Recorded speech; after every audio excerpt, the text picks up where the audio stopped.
When it comes to stopping drinking, there are lies that people want you to buy into. And there are lies that if you believe, stopping drinking is going to be 10 times more difficult. And I'm not exaggerating, it literally can be the difference between you succeeding on this endeavor and you failing. And the 5 lies that I'm going to break down for you in this video today are the most dangerous of all. I'm not trying to be a conspiracy theorist by making this video. I'm not trying to say that there are hidden agendas out there, but who'd argue with me to say that there aren't hidden agendas out there? I mean, at the end of the day, this is big money. And I've explained this before, but because the seller of the drug is so far removed from the end consumer and the damage that it does, unlike a street crack cocaine dealer, everybody just kind of lets it slide. On that point, I can guarantee that if a owner of an alcohol company had to serve alcohol in a bar to somebody who had wrecked their life from drinking, they'd probably think, should I really be doing this? But these companies, they're so far removed from the sales process and the end consumer that it just doesn't matter. It's numbers on a spreadsheet. But anyway, we're going to get into these lies today because I don't want you to fall for them. By the end of this video, I want you to be able to separate fact from fiction. I want you to be able to separate the signal from the noise. So that's exactly what we're going to do together. And just before we get into those lies, if you want my personal help stopping drinking in the Sober Killer program, where we use first principles thinking to help you reframe alcohol, we use coaching for accountability, and we have a community of like-minded business owners and professionals. If you want to see if that program could be a good match for you, please go ahead and click the link in the description. You can book a call and you and I will speak directly together to see if the program could be a good match. We are accepting new clients right now, so please, if you're serious about change and you want a different way of doing things, go ahead, click the link down below, book a call, and let's see if it could work. So, the first lie is that you're an alcoholic. You've got a disease. You're born this way, you're going to die this way, and there's no known cure for your drinking. Now, I'm not saying that people who believe this or who might push this upon you or suggest it in any kind of way have ill intentions. The other 4 lies, well, we'll get into that in a minute. But this one, I'm not being critical of people who do buy into this idea. So my mum believes she is this way. She believes that she's an alcoholic. She got sober with AA. She did 12 steps and she thinks that that's it. But once she bought into this idea fully and applied that program, it worked for her. So if you truly believed that, and you met somebody else who showed similar patterns, they were struggling to not drink, they were causing chaos in their life, and you got sober this way, then of course you're going to think that they're the same as you. The problem is that this idea of being an alcoholic and having some disease and it being, some part of your genetic makeup or something like that. Well, firstly, this idea is not a medical diagnosis. It's a self-help term that comes from 12 steps. And the second thing is that there's no other drug on the planet that gives you this label. If you can't stop drinking coffee, if you can't stop smoking cigarettes, you're not a coffeeaholic for the rest of your life. You just stop the drug and get on with things. And no medical doctor will ever diagnose you as an alcoholic. They'll never say you have a disease with no known cure. They will label it correctly as alcohol use disorder. But the problem I have with this idea of me being an alcoholic and me being the problem is that it can become a self-fulfilling prophecy. What I mean by this is, I don't know if I've told you this story before, but it's horrible to talk about. But when I went to the meetings in the past, there was a guy there. I think I've told this story before, but there was a guy that I met at the meetings who sadly later died from a heroin overdose, got found in a public toilet, rest in peace. Heartbreaking, young man as well. But when I met him at a meeting, it was at an NA meeting, right? 12-step meeting. He was making a coffee and he put 3 spoons of coffee in the coffee. And I'm like, dude, what are you doing? And he looked at me and he said, Leon, I'm an addict.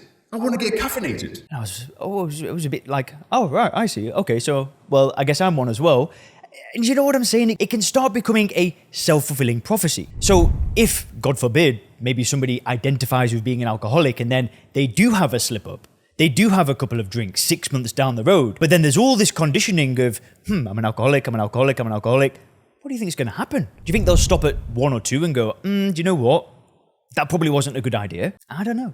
It's hard to say, right? And again, I don't want to criticize that program, right? It's at the end of the day, it saved my mum's life. And as a result of saving my mum's life, it saved my life. I had a better upbringing. There wasn't chaos. There was stability at home. That program at the end of the day changed my life in such a great way. But when I came to stop drinking, it didn't work for me. So I just wanted to clear that up. I wanted to go over that. I know it might not resonate with everybody out there, but at the end of the day, I can only share what worked for me and what's worked for the people that I've personally worked with. And we know that this idea, you don't need to buy into it to actually stop drinking. It's totally not necessary. Now, the second lie, and I don't know where this comes from, but it's this idea that moderation is the key. We've heard it all good things in moderation, right? I get this comment on my videos quite regularly. People will leave a comment going, yeah, but it's not like everybody's out of control like you. Moderation is the key to things in life. And I always read it and I think to myself, why do non-drinkers never write this? Why do they never write, well, I don't drink alcohol, but I guess the key in life is moderation. Usually it's a drinker justifying or rationalizing their decision to drink. And it's this idea that moderation is the key. That's what you're missing out on. So a lot of people out there, myself included, is we have this idea that one day we can be in control of drinking. One day we can moderate. So when we stop drinking, we've got this ideal of 1 or 2 drinks, calling it a night. But this is an idea that's pushed upon us by other drinkers. And all they're doing is rationalizing drug addiction. Just because one person is more severely addicted than another person doesn't change the nature of what's going on. It's all drug addiction, right? People don't say that we should read books in moderation or eat apples in moderation, but with alcohol, with this drug, is it should be enjoyed in moderation. Number 1 is there's nothing enjoyable about drinking it. And number 2, this idea that drinking a small amount of poison is okay is ludicrous. We don't say that drinking a little bit of bleach in moderation is okay, do we? And listen, I'm not trying to say that people who are saying this to you are bad people. I'm not saying that they want to see you fail, they want to see you drink. But when we hear this idea, we need to know where it's coming from. And it's not coming from a place of trying to help you. It is always rationalization. It's always somebody saying that my way is okay. My way of consuming this drug is okay. Here's my justification. And therefore you should follow my way as well. Moderation is not the key. The key is changing your beliefs, is changing your ideas, is reframing alcohol and getting rid of it. That's the key to a good life. Now, this third idea is this idea of drinking responsibly. Do you know who loves this idea? Alcohol companies. Drink responsibly. What does that even mean? Exactly. We don't know. There's no definition of drinking responsibly. What does that mean? If I go out and drink 8 beers and get smashed, then I shouldn't drive my car and I should get a taxi. Was that responsible? Are they happy with that? Or would they be happy if I just drink 1 or 2? What do they mean drink responsibly? We don't know. It's such a vague recommendation. And this idea that drinking is responsible in the first place, I mean, come on, it's nonsense, right? Think about responsibility. What is that? Well, it's having the correct response to things. And if somebody offered you, like I was using the example before, if somebody offered you a 5%, diluted bleach drink with a little bit of Coca-Cola, what would a responsible person do? Well, would they drink it responsibly? Or would they respond, get out of my face? What are you doing? Someone that's setting an example to their children, what would they do? Would they drink responsibly? It makes no sense. But it's a term that gets pushed upon us again and again and again. Truly responsible people are able to respond to these ideas and think for themselves and say no. Is it possible to drink 1 or 2 drinks for some people and them to be responsible with alcohol? Of course it's a possibility. But at the same time, if you buy into this idea, then what do? Well, I guess consuming this very, very addictive drug could be okay if I do it responsibly. It's still a drug. The whole idea is to get you hooked on the drug. The whole idea is that you become a customer for life. Not that you stop drinking. Why don't they say stop drinking responsibly? No, keep drinking responsibly. Keep taking the drug. Because the longer that you drink responsibly, the more it hooks you. The more it grips onto you. The more it holds onto you. So don't buy into this lie. Now, the 4th lie.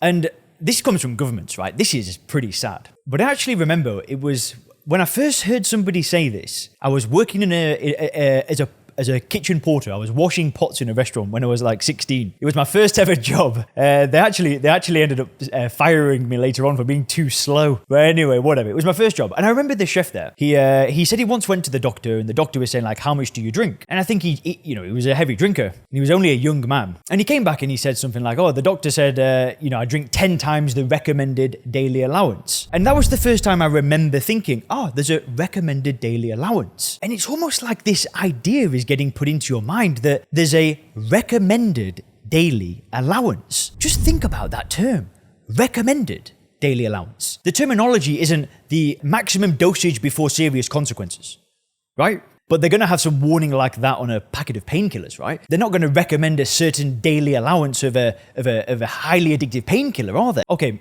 maybe in some situations they will, but you get the point. Alcohol isn't a painkiller. Alcohol is an addictive drug that does nothing. It provides no benefits, but here we are recommending a certain amount. And it's almost like it's a positive thing. If we only drink the recommended amount, then surely, if the government's saying this, surely good things are going to happen. The safe amount of alcohol to drink is 0. The same way that the safe amount of crack cocaine to smoke is 0. The safe amount of morphine to shoot up into your veins is 0. Recommended daily allowance. How do they come up with this stuff? Again, I'm not trying to be a conspiracy theorist, but if I owned a drug company and I could persuade a government to say this, that's a great marketing message, right? Don't buy into it. It's nonsense. There's no recommended daily allowance. And listen, that's a hypothetical situation, but there's no recommended daily allowance for alcohol. It's nonsense. Now, the fifth idea is a little bit controversial, but it's this idea that quitting alcohol is dangerous. Are there scenarios where that is true? 100% yes. I am not downplaying that in any way. And see, the thing is even by me saying this to you, I have to give you a warning. So it's almost like I'm adding to the problem because I don't want to give the wrong information. But is it a risk for some people? Yes. Is it a risk for most people? No. If you think it is a risk, then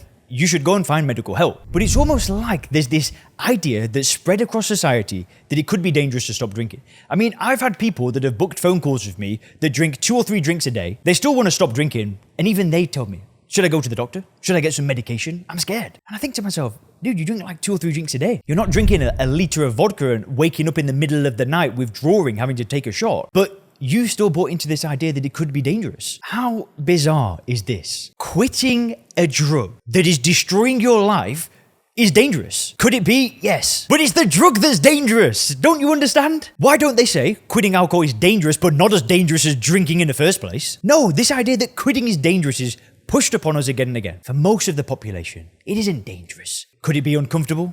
Yeah. Could it create some discomfort? Well, yeah. For most of us, it's not a problem. I mean, I have worked with 400 people now, and it's a rare occasion when it is a problem for somebody. And that's usually when they're drinking a tremendous amount of alcohol. Like I said, if you've got that worry, just go and see a doctor. But don't let it scare you away from actually taking action. Anyway, if you want more information on stop drinking coaching, go to soberclear.com. And if you click the video on the screen now, you can learn some of the early warning signs that alcohol could be killing you.